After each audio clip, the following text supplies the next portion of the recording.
Okay, bab 12 ni kalau tingkatan 5, mereka belajar dalam bab bab 3, tapi dibawa kepada hampa tingkatan 4 dalam bab 12. Okay, kandungan dia lebih kurang sama aja. Okay, kita nak belajar tentang rangsangan, tentang reseptor, benda-benda yang biasa dengar dah lower form dulu. Pusat integrasi ni macam benda-benda yang baru sikit lah, tapi istilah je, dia lebih kurang macam otak lah kan. Efektor ni lebih kurang otak je. Okay, efektor ni benda yang akan memberi gerak balas tu. Okay, macam Adam kalau main bola sampai bola dekat kita, kita sepak tu maksudnya gerak balas kita. Efektor kita tu otot-otot kaki. Tu efektor kita. Benda yang biasa dengar. Kan boleh cakap istilah tinggi pun. Okay, cuma benda-benda yang baru, benda-benda ni benda ni mungkin tak bisa dengar lah. Nampak ada skrin, nampak no? Okay, chemoreceptor, thermoreceptor, mechanoreceptor ni pun istilah baru ni. Form 5 Balkis tak nak dengar ni mechanoreceptor ni. Okay, baru reseptor, teacher Chen ni, baru tekanan foto. Ni benda-benda baru ni. Okay, agak-agak baru dah ni.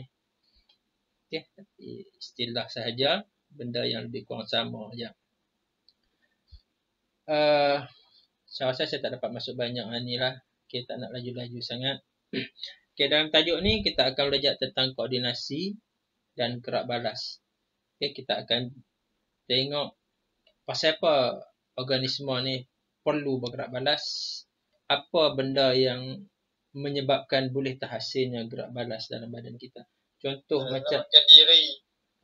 Itu benda-benda yang pasal apa kita nak bergerak balas, antaranya nak menyelamatkan diri daripada bahaya kecederaan, bahaya. Apa lagi untuk menyesuaikan diri dengan perubahan sekitaran. Okay, lagi apa lagi? Untuk survival, contoh dalam keadaan-keadaan yang sukar kan, kita keadaan yang susah, kita nak survive, kita kena ada rangsangan. Nak kawal atur persekitaran dalaman, contoh macam pH tinggi dalam badan kita, pH darah, tekanan osmosis darah yang tinggi, kandungan gula yang tinggi. Semua tu adalah rangsangan-rangsangan yang ada dalam badan kita dan perlu ada gerak balas. Okey? Okey. Rangsangan-rangsangan tu dia ada daripada luar dan ada daripada dalam lah. Okay, kalau kamu dah baca semalam anda nampak lah rangsangan luar ni main daripada luar, cahaya, bunyi, bau, rasa, suhu persekitaran, tekanan dengan sentuhan. Ni rangsangan luar. Dan rangsangan dalam, tekanan osmosis darah, perubahan suhu badan, perubahan aras gula, pH darah, adalah yang senaraikan dalam nota saya bagi tu. Okay. Jadi benda-benda yang mengasal rangsangan ni kita panggil sebagai reseptor. Ingat tak waktu lower form dulu, cuba sebut reseptor-reseptor yang kamu dengar. Sel-sel ni kita panggil sebagai reseptor. Reseptor kat kulit tu lah. Kat kulit. Reseptor sakit. Haba. Reseptor haba. Reseptor tekanan. Apa lagi? Sentuhan. Itu antara reseptor-reseptor lah. Yang mengesan rangsangan. Okay, itu dah belajar. Ingat tu pun dah okey dah. Bila semua reseptor tu dapat kesan, dia akan hantar ke mana? Otak. Okay, cerita ringkas sampai ke otak. Otak ni lah kita panggil pusat integrasi center. Okay, terjemah semua maklumat yang dihantar tu dalam bentuk impuls saraf. Dia macam elektrik lah, sangat laju. Dia akan koordinasi. Koordinasi ni macam menyelaraskan apa nak dibuat. Sampai ke mana, lepas tu ke mana pula. Dan sampai akhirnya lah. Tu kita panggil koordinat. Macam Cikgu Azli tu, kalau dalam bahasa Inggeris, kita panggil ICT Coordinator. Dalam bahasa Melayu, kita panggil penyelaras ICT. Dia yang akan susun, atur apa-apa yang berkaitan dengan ICT di sekolah lah. Alright. Gerak balas kepada cara organisme bertindak. Okay, tak apa, ni tak ada masalah. Yang ni yang istilah yang penting, efektor. Efektor ni adalah gerak balas bahagian badan yang buat gerak balas tu. Efektor ni ada dua. Satu otot, satu lagi kelenjar. Otot, satu lagi kelenjar. Otot bisa dengar. Cuba otot yang kamu bisa dengar, Adam, abang saya. Just maximus. Gapo? Bicep. Yang tu yang glamour lah. Jangan sebut otot yang canggih-canggih sangat. Bola ada otot-otot yang saya tak bisa dengar. Kan? Tu siapa yang join tu? Okay, bola ada otot yang saya tak bisa dengar. Dalam sains sukan pun ada istilah-istilah yang berbeza. Betul tak, Adam? Tu siapa masuk tu? Assalamualaikum, MZD. Wafa. Assalamualaikum, Wafa. Sihat, Wafa? Terima kasih teman saya dengan Adam. Tak apa, terlewat sikit. Tak apa, nanti boleh follow video saya ni lah dengan latihan. Benda yang kita biasa jumpa dah. Kita dah biasa jumpa dalam lower form dulu. Bak rangsangan, gerak balas, reseptor deria, bak otak. Okay, benda yang basic sahaja. Okay. Otak ni macam Adam dah senaraikan otak tadi. Ada bicep, tricep, adalah quadricep semua lah. Itu otot. Ada gerak balas yang dilakukan oleh otot. Ada satu gerak balas yang dilakukan oleh kelenjar. Ada yang dilakukan bersama. Contoh kelenjar-kelenjar yang melakukan gerak balas, contoh kelenjar macam dia menghasilkan ataupun dia merembeskan hormon. Contoh macam pankreas.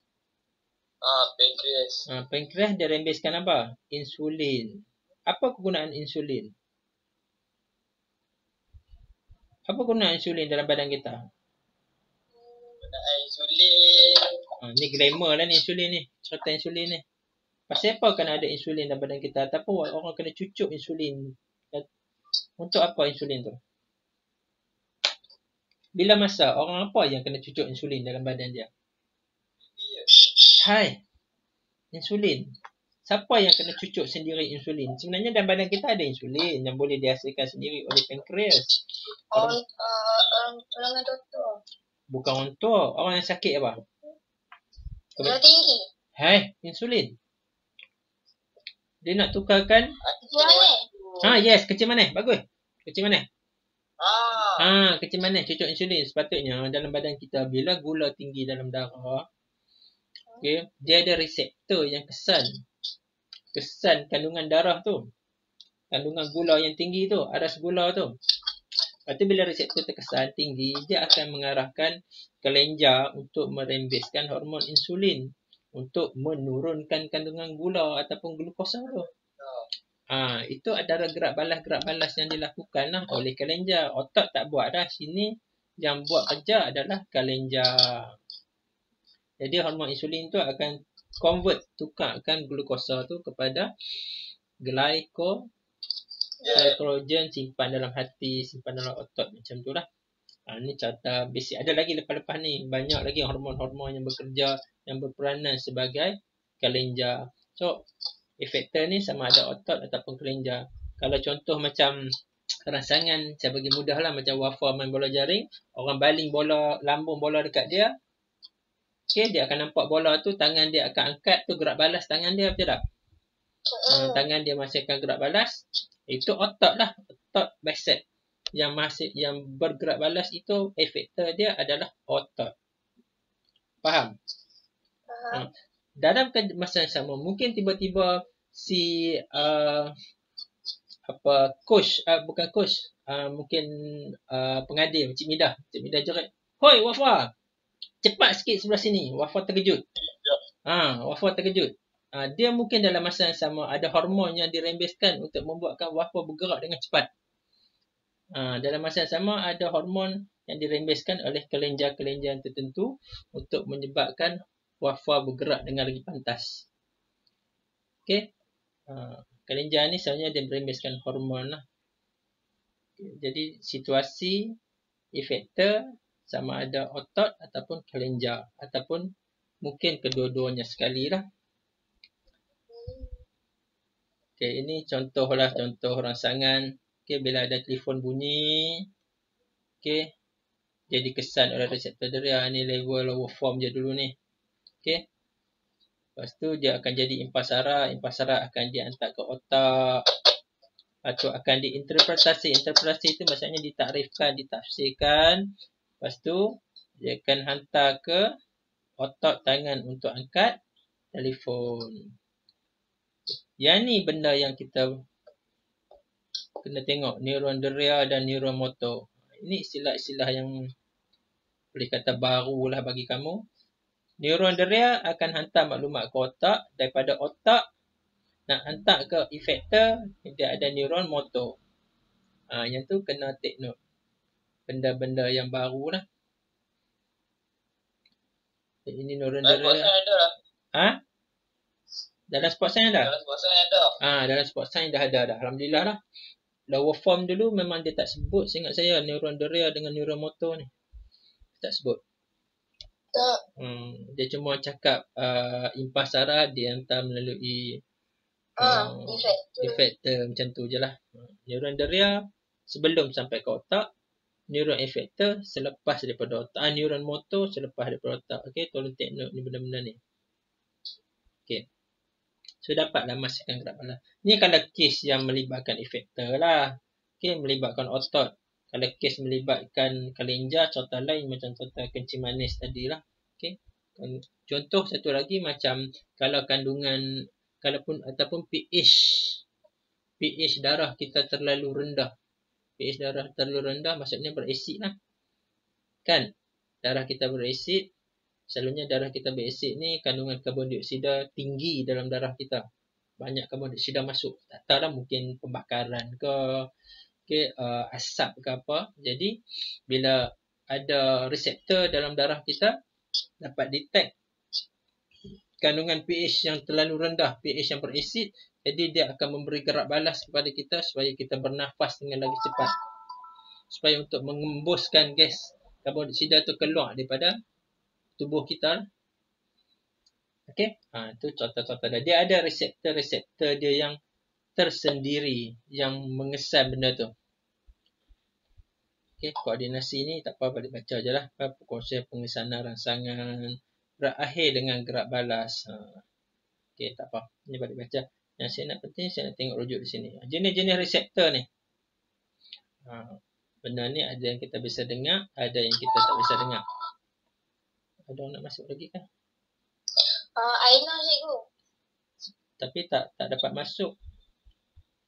Dia tekan link dekat WhatsApp tak boleh. Lepas tu kat Telegram tak boleh. Langsung check. Saya pun tak pasti awak nanti boleh masuk.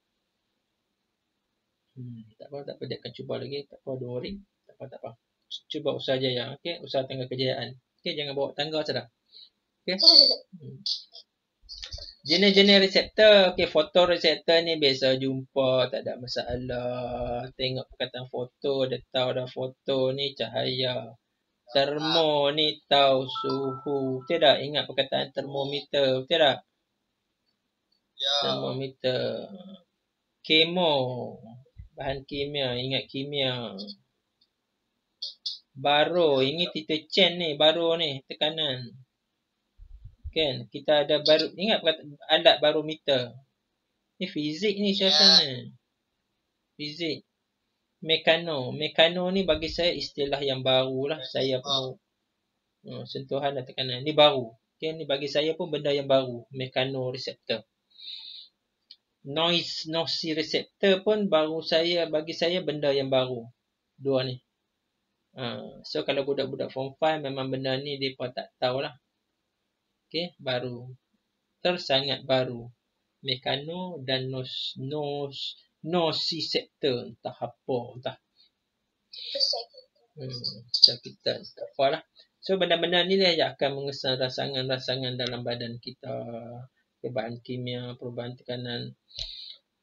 Okay. Reseptor deria yang mengesan rangsangan terdapat dalam organ dalaman yang spesifik. Misalnya sel pankreas mengesan aras gula dalam darah. Ni yang saya abang tadi ni. Okay, bila gula tinggi dalam darah kita, ada rangsangan yang dapat mengesan kandungan gula di dalam sel pankreas lah. Okay, sebab tu dia akan merembeskan hormon tu. Keperluan gerak balas ni dah bincang dengan Adam tadi. Pasal apa perlunya gerak balas. Okay, kenapa kita perlu ada gerak balas. Itu saya ada bincang dengan Adam tadi. Boleh juga saya kongsikan sekejap di sini.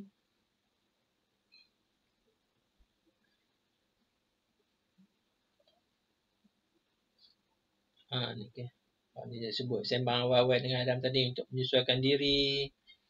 Okay, untuk mengelakkan bahaya. Okay, untuk memastikan kemandirian, survival. Okay, di dalam ada situasi-situasi yang memerlukan dia bertahan. Okay, jadi dia perlu ada rangsangan.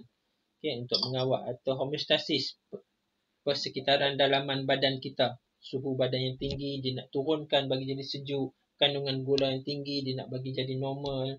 Bukan bagi sejuk tadi, maksudnya bagi suhu jadi normal lah. Kalau suhu 39 demam, dia kena turunkan balik jadi 37. Contoh macam tu lah. Kandungan garam yang tinggi dalam darah, dia nak normalkan balik. Semua tu memerlukan rangsangan dan gerak balas lah. Ini benda-benda rangsangan luar, rangsangan dalam pun saya dah sembang dengan Adam tadi sebab wafal lambat masuk sikit, tak apa. Yang ni contoh-contoh rangsangan daripada luar, cahaya, pH, okay, bunyi, bau, rasa, suhu. Ni suhu persekitaran. Dia kena tepat sikit ni, suhu persekitaran. Dia kena tepat sikit. Tekanan, sentuhan, kelembapan. Ini rangsangan-rangsangan daripada luar. Dia biasa keluar dalam soalan adjektif. Yang manakah satu berikut rangsangan daripada luar. Itulah. Aras gula ni rangsangan dalam. Gula ataupun glukosa lah. Glukosa. Okay, tekanan osmosis. Tekanan osmosis ni bukan tekanan darah. Okay. Tekanan osmosis ni maksudnya kepekatan darah. Ingat kat kita belajar hypotonik, isotonik, hypotonik semua tu. Dia melibatkan tekanan osmosis darah. Darah pekat ke darah cair. Macam tu lah. Okay. Contoh macam kalau dalam keadaan darah kita pekat. Okay. Kita kekurangan air lah. Jadi kita akan rasa dahaga. Betul tak? Kita dahaga. Kita akan pening kepala. Badan kita akan panas. Bila dalam keadaan darah kita pekat, adakah kita rasa nak kencing kerap ke kurang kencing? Kita akan kurang. Kita kurang kencing. Tak berapa nak kencing. Kita akan rasa dahaga. Kencing pun terhad. Peluh pun tak apa nak keluar.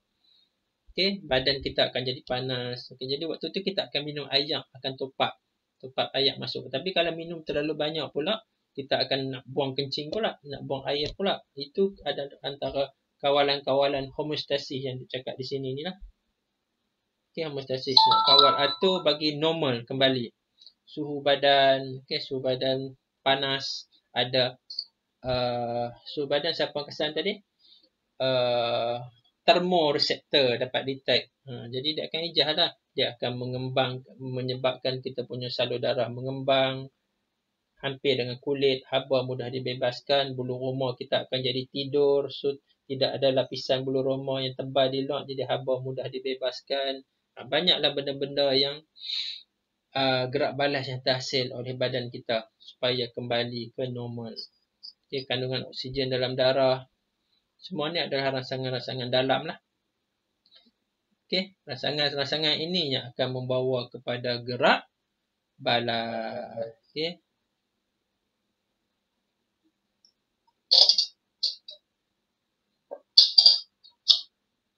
Gerak balas oleh otot ataupun kalenja lah. Kalenja. Okay. So perlu ada rangsangan lah. Tu ada siapa nak masuk tu? Tuntang.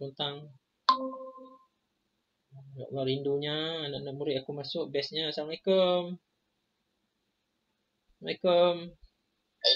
Aina, Assalamualaikum. Salam. Ya Allah, rindunya Kak Ampa. Bestnya. Ya Allah. Bila nak berjumpa-jumpa pula ni? Ya Allah, rindunya Kak Ampa. Ya Allah. Lambat dah pula. Apa masuk bila? Apa masuk? Tingkatan 4 masuk sama kan? Awal kan? Macam biasa kan? Ya. Yang masuk lambat saya rasa mungkin tingkatan 2 dengan 3. saya rasa lah. Ya ke? Form 1? Form 1 yang masuk dulu Form 1, Form 4, Form 5, Form 6 yang baru masuk saya. Wah, wafa macam pengetua lah. Hebat lah. Okey. So kadar bahagian rangsangan tu kita dah tengok tadi kan macam chemoreceptor, bahan kimia. Aina sorry tak apa, nanti Aina boleh follow video yang saya buat ni. Saya sembang bukanlah mengajak orang mana sangat, cuma sembang-sembang je benda yang biasa kita jumpa Aina dalam tingkat lower form. Sains sukan pun kamu. Banyak juga sembang datang. Ha? Banyak dah juga sembang. Okay, video saya buat nanti saya upload video, boleh tengoklah sambil-sambil dan sebagai latihan. Okay, ni cuma benda-benda baru ni, mechanoreceptor ni tak bisa dengar. Okay, mechanoreceptor, foto ni bisa dengar, kemo ni kimia. Okay, benda ni lah. Baru ni Cikgu Chen dah ajar tekanan. Okay, benda-benda ni lah yang akan mengesan apa? Rangsangan. Ni rangsangan yang dikesan lah. Dikesan, lepas tu dia akan membawa kepada gerak balas. Okey. So, itu cerita saya lah untuk tajuk rangsangan dan gerak balas. Okey. Bab sistem saraf ni, saya rasa saya dah share dekat kamu gambar ni. Okey, sistem saraf kita. Saya ada share semalam kot. Rasanya ada. Tentang sistem saraf kita. Sistem saraf manusia terdiri pada sistem saraf pusat dan sistem saraf periferi. Mereka ni lah yang buat kerja daripada mengesan rangsangan sampailah ke menghasilkan gerak balas. Okey, sistem saraf pusat nombor 1, sistem nombor 2. Senang nak faham, saya bagikan kepada 2. Sistem saraf pusat terbagi kepada otak dan saraf tunjang. Sistem saraf periferi, okey, sistem saraf. Ini pun istilah baru, soma dengan autonomi ni. Ini pun istilah baru. Form 5 tahun lepas tak belajar. Jadi macam Adam nak study dengan Balkis susah sikit lah. Okay, tak apa. Soma dengan autonomi. Okay, bahagian simpatetik dengan parasimpatetik pun ni agak baru juga. Okay, jadi kesiankan apalah pada muka beranak lambat. Susah sikit. Okay. Tak apa. Ini kan rezeki ni. Dalam piring kami ya. Masalah piring nampak. Nikah lambat cuma kawai sikit. Okay. Abang kat mak awak nikah sayuk sangat. Ni kawai sikit. Okey. Sistem saraf manusia terdiri daripada 2 bahagian. Okey, ni cerita baliklah sistem saraf pusat. Okey, otak dengan saraf tunjang. Okey, sistem saraf periferi, saraf ni saya abaikan dulu sekejap. Saya nak fokus tentang otak dengan saraf tunjang dulu. Okey. Otak, okey, otak. Okey, ni bahagian otak kita. Cerebrum rasanya biasa jumpa dah, biasa belajar.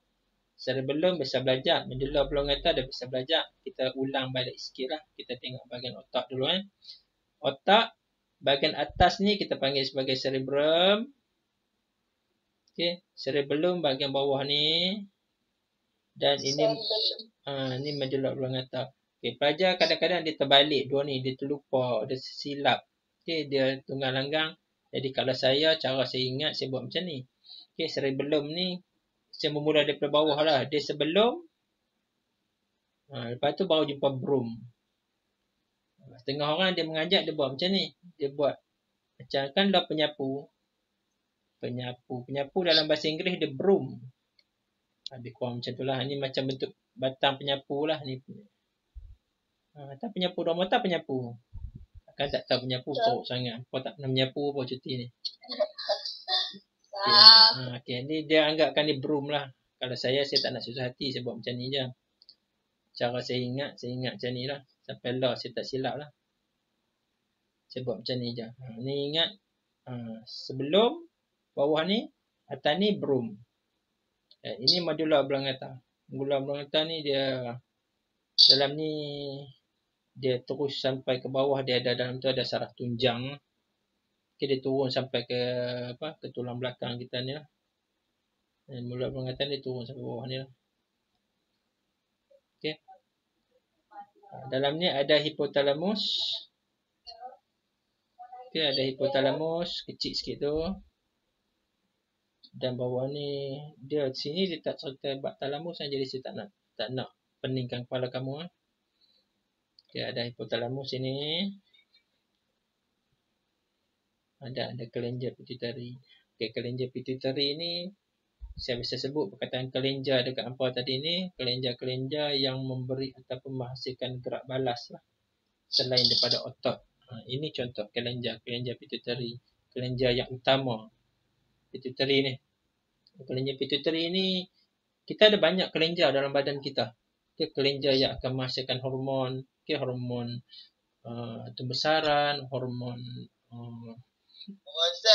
seks, cekak Adam, hormon seks bagus. Okay. Bagus. Hormon tu kena ingat tu untuk kehidupan tu bagus. Okay. Kelenjar pituitari ni dia pun merembeskan hormon. Okay, saya tak nak cerita lagi buat hormon apa, kita akan jumpa nanti di belakang bab ni. Tetapi kelebihan kelenjar pituitari ni satu lagi, dia macam kelenjar yang master, kelenjar utama. Dia boleh mengarahkan kelenjar-kelenjar lain untuk merembeskan hormon pula. Dia secara power lah. Kelenjar lain mengeluarkan hormon untuk memberi gerak balas. Okay. Tetapi kelenjar pituitari ni dia boleh mengeluarkan hormon dan dia juga boleh mengeluarkan hormon untuk mengarahkan kelenjar lain buat keluar hormon. Kira power lah, kira OP dah ni. Okay. Boleh mengarahkan. Okay. Bab hormon, bab kelenjar semua ni kita akan jumpa dalam bab ni bahagian belakang-belakang nantilah. Banyak ni Adam nak sebut ni, banyak ni wafa Adam, banyak ni kelenjar-kelenjar ni di belakang nanti, thyroid, lobus posterior, adrenal, ovari semua. Tak payah cerita lagi bab tu. Okay? Cikgu, Ya. kalau kan selalu kan orang katok belakang kepala tu yang kita pengsan tu yang mana? Katok. Caranya dia katok bahagian katok, maksudnya katok pukul dengan macam kita duk tengok contoh contoh macam contoh orang duk ketuk dengan apa? Pistol kan, dengan kayu di belakang tu kan. Kemungkinan orang ketuk kena bahagian sini dah ni. Bahagian cerebellum tu. Selalunya kalau saya nak ketuk orang, saya akan sakai di sinilah bahagian cerebellum. Pasal apa? Cerebellum ni dia ada function je. Okay, jom kita tengok. Bila masuk soalan tu, kita boleh tengok function dia lah. Kita direct dekat soalan tu. Ni dia. Tu cerebellum Betul cerebellum tu? Cerebellum. Okay. Bila orang sakai tu, dia akan menghilangkan keseimbangan badan.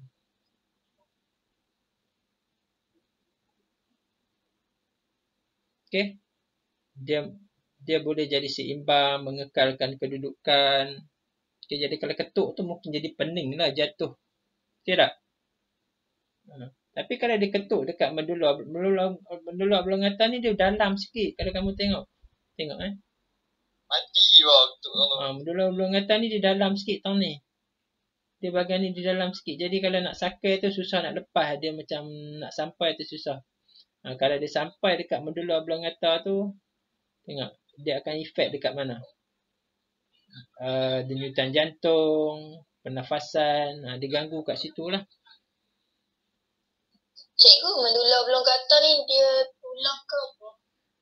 Dia macam bukan tulang lah, dia macam dalamnya ada saraf lah, macam ada saraf, dia bawa saraf tunjang lah ni sampai bawah. Sini kan, sini, turun bawah ni. Ada saraf tunjang ada dalam ni sampai ke sini. Sini ada bahagian medula oblongata. Okey. Ni bahagian otak lah ni. Okey, kita tengok bahagian yang pertama dulu.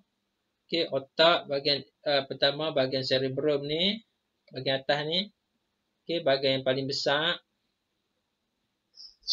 Okey, cortex cerebrum ni pun agak istilah yang baru lah. Berlipat-lipat. Soalan biasa tanya dari SPM, pasal apa bahagian cerebrum ni dia berlipat-lipat? Tujuan dia untuk menambahkan luas permukaan. Okay. Dia ada kawasan drea. Okay. Dia ada kawasan motor untuk kawal tindakan terkawal. Ini benda penting. Kalau cerebrum, tindakan terkawal. Kalau cerebellum, Dan medelok ngata fungsi dia tak sama. Nah, kalau tindakan luar kawal ni medelok belah ngata. Bunyi tuntang-tuntang tak ada orang nak masuk ke? Bunyi apa? Okay, dapat beza tak? Kalau cerebrum, tindakan terkawal. Kalau medulla oblongata, tindakan luar kawal. Kita tahu lah, denyutan jantung kita tak boleh kontrol. Pernafasan pun bukan di dalam kawalan kita. Ia mengawal upaya mental termasuk pemikiran, tindakan sedar, gerak balas emosi, kecerdasan, pertimbangan. Kecerdasan ni IQ lah. IQ. Sebab tu orang kata, kalau siapa yang die ni jendui sikit, saya tengok orang die jendui. Die Malik, die jendui tu. Siapa? Diana betul tak? Dia ni orang kata dia cerdik lah. Cerdik. Dan kebanyakan dia kalau dijaga betul-betul, dia boleh jadi doktor, profesor. Dan mungkin terbukti lah sebab dia jendui ni dia banyak. Mungkin otak ni banyak sini kot. Dia jendui. Mungkin lah. Sebab tu kan sebab bahagian ni bahagian dia mengawal kecerdasan, IQ, emosi, penghakiman, buat keputusan dia. Siapa yang dia jendui ni dia boleh jadi orang yang hebat lah kalau ikutkan daripada struktur otak tu lah. Kalau dia pakai otak dia lah. Kalau dia tak pakai otak, tak guna kan. Janganlah kata otak tak jendui tu tak cerdik pula. Okay. Tapi itulah dah banyak terbukti. Kalau kita tengok-tengok pun banyak profesor, banyak orang cerdik pandai ni, dia agak jendul sikit ke hadapan lebih besar. Adam jangan duk heading bola sangat. Bola heading di atas, jangan heading di depan sebab dia pelan kecil.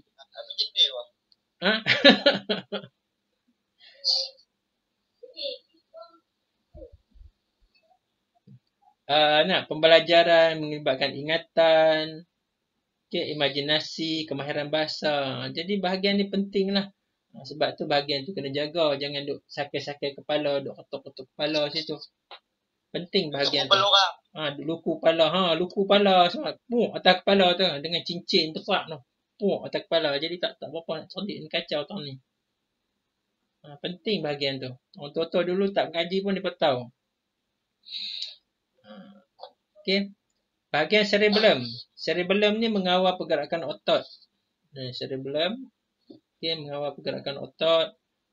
Okay, koordinasi pengecutan dan pengunduran otot rangka semasa berjalan dan berlari. Sini penting. Waktu berjalan dengan berlari dia kontrol. Okay, jaga keseimbangan badan. Contoh masa kita kayuh geret, waktu kita berjalan, waktu kita duduk atas kursi. Kan, kita tak sengit-menyengit sebab dia ada sini lah. Dekat bahagian cerebellum. Medulla oblongata. Pusat refleks bagi tindakan refleks. Refleks ni tindakan yang di luar kawal kita lah. Dan dia selalunya tindakan refleks ni tindakan yang segera, pantas. Okay, merembeskan air liur, menelan, batuk, bersin, muntah. Ini tindakan-tindakan refleks di luar kawalan kita. Dan selalunya tindakan refleks ni satu lagi dia ke arah untuk mengelakkan kecederaan lah. Kebanyakannya. Macam muntah pun, bukanlah kita kata awak kalau muntah boleh cedera. Tak. Dia akan menyebabkan muntah tu kita nak buang benda tak elok dalam badan kita. Bukanlah cedera tu maksudnya kita fikirnya luka ke, patah tangan ke, tak. Muntah tu kita nak buang bahan tak elok. Bahan yang mungkin merosakkan sistem badan kita. Kahak tu batuk lah. Okay, kita tiba-tiba batuk. Kita nak buang benda yang kotor masuk dalam kerongkong kita. COVID. Bersin, nampak? Bersin tu pun tindakan refleks. Bukan dia mengelakkan pada benda tak elok. Benda yang menyebabkan kecederaan pada sistem tubuh. Mengelakkan masuk bakteria, masuk kuman. Kita akan turun bersin secara refleks, secara pantas. Okay, itu fungsi-fungsi bahagian-bahagian otak. Nanti boleh balik baca sekali lagi lah di rumah ni.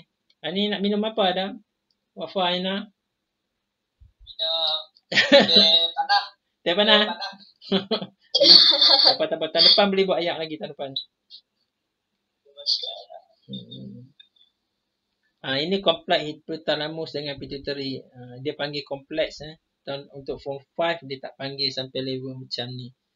Hipotalamus mengawal mekanisme homeostasis. Homeostasis ni maksudnya kawal atur sistem tubuh. Kalau kita lapar, kita dahaga, suhu badan tinggi, suhu badan terlalu rendah, ayak banyak dalam badan, ayak kurang, kandungan gula tinggi, kandungan gula rendah, semua dia akan kontrol. Mekanisme tu kita panggil sebagai mekanisme homeostasis. Dia lah yang kontrol. Okey, dia kontrol. Okey. Hipotalamus juga ni, okey, pituitary ni dia rembeskan hormon dari kelenjar pituitary. Okey. Dia rembeskan setengah hormon lah. Okey, sebagai pautan penting ni maksudnya hubungan lah dengan sistem endokrin. Sistem endokrin ni sistem kelenjar lah. Okey, sistem kelenjar. Okey, banyak kelenjar-kelenjar. Sistem endokrin terdiri dari beberapa kelenjar yang kita akan belajar nanti. Kelenjar pituitary, kelenjar apa lagi? Ingat tak? Kelenjar pituitary. Pituitary, kelenjar thyroid, kelenjar adrenal. Itu adalah kelenjar-kelenjar yang ada dalam sistem endokrin kita. Waktu kita akan belajar nanti ke depan lah. Banyak ni bab yang sabut. Okay, tak boleh. Okay. Okay. So tujuan saya ni, saya punya objektif ni, saya nak sampai situ sahaja, tak nak banyak-banyak sangat. Okay, saya nak tanya sikit sebelum saya mengakhirkan kelas. Saya nak tanya Aina sekejap. Aina, walaupun kamu baru masuk.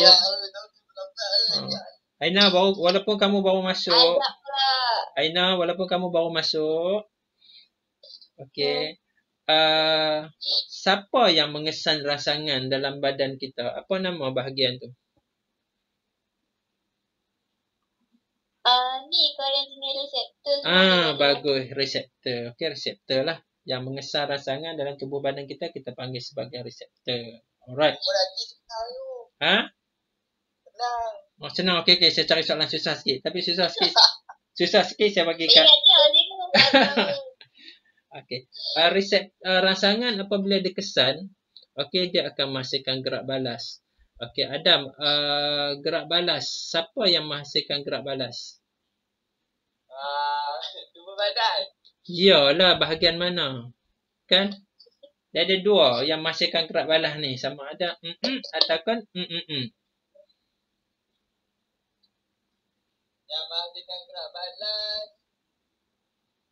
Contoh macam main bola. Bagaimana yang menghasilkan gerak balas?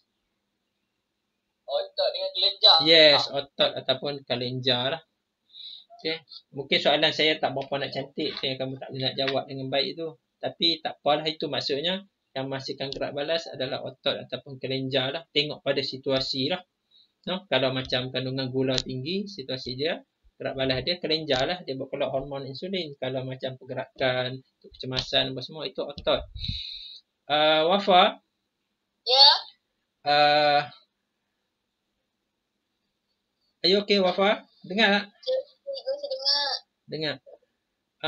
Tolong bagi satu sebab kat saya pasal apa organisme ni perlu ada gerak balas, perlu ada koordinasi. Sebab apa? Perlu ada gerak balas. Pasal apa kita perlu memberi gerak balas? Pasal apa Tuhan ciptakan kita boleh mengesan rangsangan? Pasal apa Tuhan ciptakan kita boleh bergerak balas? Untuk apa? Yang menyesuaikan diri dengan perubahan sekarang. Wah, ayat power tak sesuaikan. Menyesuaikan diri dengan persekitaran. Tak dengar apa cakap tak? Apa jangan? Apa ni tak habis-habis berkelai. Dan kelas pun berkelai juga. Nak kena bagi ayat apa pula ni?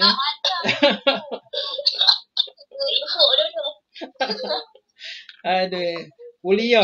Ulia yang duk sengak pun tak pernah nak berkelai. Hampa ni.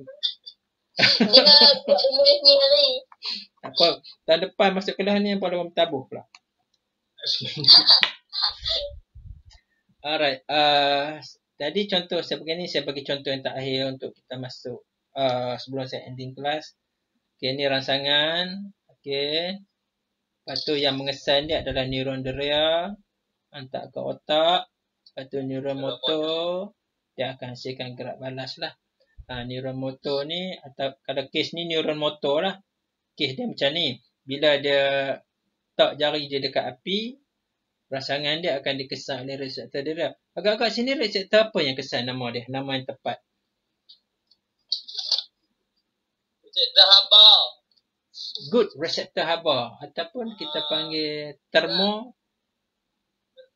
Yes, thermoreceptor. Okay, bukan fire receptor ya, thermoreceptor. Thermoreceptor yang ada dekat kulit. Lah gelap, nanti keluar pasang botol ni macam-macam. Fire receptor. Reseptor akan menghantar impas saraf ke pusat integrasi otak dan saraf tunjang. Okay, dia ada kes. Okay, dia ada kes tindakan refleks di mana dia tidak melalui otak. Okay, jadi kalau kes ni nanti kita akan belajar macam yang ketuk kepala lutut tu. Tindakan itu dia tidak melalui saraf. Dia tak pergi sampai otak. Contoh macam kes ni. Okay, macam kes ni, ini kalau nak diikutkan betul-betul ni, dia tak perlu sampai ikut otak. Perlu tak bila kita terkena api dekat jari, kita nak fikir dulu, kita nak tarik jari ke ataupun kita nak kekalkan jari kita duduk atas api? Tarik dengan pantas. Kalau nak ikutkan ni, kita tak perlu melalui otak. Okay, ini adalah sebenarnya tindakan refleks yang tidak melalui otak. Bila kena panas, okay, dia tak payah masuk ke dalam otak, kita tak perlu berintegrasi. Aku nak kena tarik jari ke, aku nak kena dekat sikit lagi ke, tak perlu sebab dia akan menyebabkan kecederaan. So, kalau nak diikutkan kes, dia tidak perlu sampai ke otak. Okay, dia akan terus keluar daripada saraf tunjang, masuk ke dalam neuron motor dan terus kita bergerak balas, tarik jari kita dengan cepat. Dan sebab dia termasuk dalam tindakan refleks yang perlu untuk mengelakkan kecederaan. Benda tu nanti kita akan belajar lah dalam tajuk yang lepas-lepas ni, iaitu tajuk tindakan refleks. Okay, tindakan-tindakan yang untuk mengelakkan daripada kecederaan. Okay. Macam kita tersentuh air panas ataupun betih kita terkena exhaust motor. Takkan bila kena exhaust motor kita nak berhenti sat, nak fikir aku nak tarik betih kan, nak tunggu sat. Kan macam mana? Dan lah dulu. Jadi kita akan tarik dengan cepat. Jadi dia tidak perlu sampai ke otak. Okay. Impas deria tu akan mengalir neuron deria, terus masuk dalam saraf tunjang. Lepas tu dia akan patah balik neuron motor terus ke otak. Untuk tarik betih tu. Tak payah melalui otak. Dia skip otak. Dia hanya masuk saraf tunjang, patah balik. Okay, itu cerita detailnya kita akan belajar dalam tindakan refleks nanti. Ya. Kalau bosin tu tindakan refleks juga? Ya, bosin pun tindakan refleks. Sebab Tapi kalau nak bosin tu macam kita tahan tu? Kita tahan. Kita tahan tu, kita mengelakkan daripada tindakan refleks tu berlaku lah. Kalau ikut tak boleh lah, jangan tahan lah. Dia tak elok lah. Tindakan refleks ni dia mengelakkan untuk kita cedera ataupun untuk kita ada masalah dalam badan lah. Bosin ni selalunya benda-benda tak elok macam bahan kimia, bau busuk, habuk. Jadi badan... Jadi kalau kita tahan tu dia ada efek lah cikgu? Ya, ada efek. Tak elok lah. Bukanlah efek tu terus mati ke pecah hidung ke tak. Tapi kadang-kadang kita tak nampak efek tu kan. Contoh kalau habuk nak masuk dalam hidung kita. Kita tahan nak bagi tak bosin. Aku boleh tahan, aku tak bosin pun.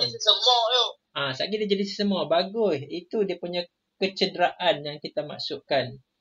Tak elok kita akan sesemua. Jadi kita jangan aduk melawan tindakan refleks tu. Aku nak pergi pegang api, aku akan lawan tindakan refleks supaya tangan aku tak tarik daripada api. Boleh tahan je dah, tapi akan cedera. Kita melawan fitrah ilahi lah, lebih kurang macam tu lah ayat ustaz. Okay, melawan fitrah ilahi. Okay, nak cuba tak boleh lah. Benda tu memang kalau sedu tu sebab apa? Sejuk ke apa? Sedu tu Dia ada yang sedikit lebih ni. Lepas tu macam mana tu? Sendu tu kalau istilah rasmi tu apa? Saya pun tak tahu. Sendu ke? Sendu sedih pula lah. Sedu. Tu sedu. Sedu yang. Bunyi macam mana sekali lagi? Dong kita tarik. Ada sedu Dia macam bunyi macam tu Ah. Sedu tu sejuk kot. Saya tak tahu. Ada orang kata kalau sedu peminum air. No. Tu baby tu sedu. Tak, kalau sedu dia balas makanan kawan minta abang. Sedu. Sedu tu saya nak kena cari balik istilah yang sebenarnya sedu tu dan punya punca. Ada orang kata yang saya tahu sejuk lah kan. Ataupun, tapi cikgu tengok kan dalam sains pun dia tak beritahu sedu tu daripada apa jadi. Ahli sains masih buat kajian lah. Hampa buatlah kajian nanti kau jadi pakar sedu ke. Tapi cikgu Balas makanan kawan dia. Tapi cikgu Ya. apa dia kata sedu tu sebab apa nak tinggi. Tapi tak tinggi. Hampa. Dah besar. Tak cikgu itu. Itu orang tua-tua kan. Jom nanti kita check kan. Betul Aina. Apa itu sedu dalam bahasa Inggeris. Soalan-soalan yang kebat tu saya kata mengajar. Kalau hampa ni bertanya soalan yang pelik-pelik, cikgu pun pening. Kalau ikut ni basic saja ni dah selesai. Objektif saya dah tercapai. Nanti saya akan kongsikan latihan Google Form sikit, latihan dalam Telegram sikit. Video ni bolehlah tengok untuk nak bergelak tangan kawan-kawan. Rasa terima kasih banyak dah dekat pukul 12. Ada apa-apa nak tanya tak? Okay? Okay, jaga diri baik-baik. Cuma nak abang rindu sangat kat hampa ni. Ya Allah. Rindu cikgu. Itulah. Okay, jaga diri baik. Jumpa lagi semua. Terayak ayu. Apa? Ayak. Boleh. Ayak ada info banyak ni. Okay, jumpa lagi. Terima kasih banyak. Okay. Assalamualaikum.